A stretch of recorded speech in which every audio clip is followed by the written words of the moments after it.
Sesta corsa, una prova per 5 e 6 anni con in salchi i gentleman, un vincitore di 25.000 euro nella carriera, in 9 alla via, 1 Aquila, 2 Aquila della Notte, 3 Always Go, 4 Azalea Jet, 5 Acis, 6 Allure GSO, in seconda fila 7 Anatra Jet, 8 Zingaro Ross, 9 Aragon Nall. Favorita Azalea Jet con Matteo Zaccherini.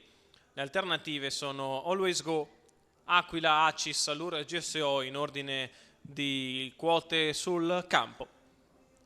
Autostart che accelera, tende a ritrarsi dal 6 Allure GSO e si parte con preventivata lotta per il comando. Always Go cerca di saltare Aquila, è veloce al largo anche Azalea Jet, così come Acis. Scende alla corda Always Go nei confronti di Aquila, al largo subito Azalea Jet.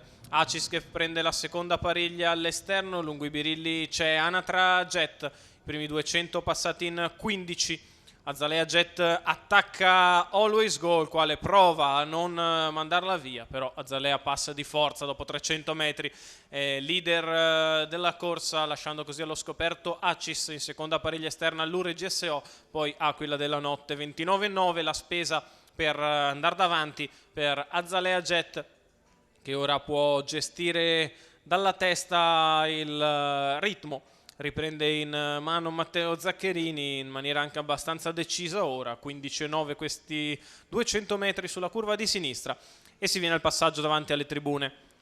In vantaggio Azalea Jet, Always Go secondo alla corda, Acis all'esterno e Aquila lungo i birilli. In pariglia c'è sempre Allure GSO a precedere Aquila della Notte, lungo i birilli ancora Aragon Nall, avanti ad Anatra Jet, alla retroguardia Zingaro Ross. Una frazione in 31,6 porta poi il chilometro a 1,17,6 con ancora un 16,1 in curva.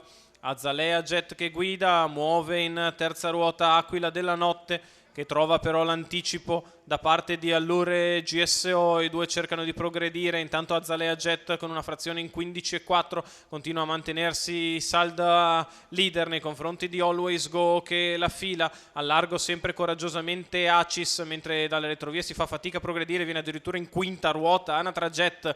Lungo la corda c'è Aquila che filtra bene sulla mossa larga da parte di Always Go, intanto allunga Azalea Jet a metà della retta arrivo, sembra padrone della situazione. Azalea Jet che conclude facile nei confronti di Always Go, al terzo finisce Aquila.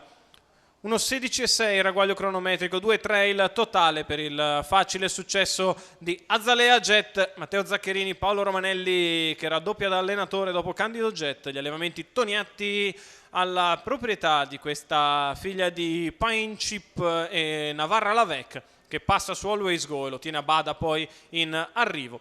Il successo lo rivediamo anche abbastanza netto, una lunghezza di margine. Always Go è secondo, Aquila è terza, 4-3-1 l'ordine d'arrivo della sesta.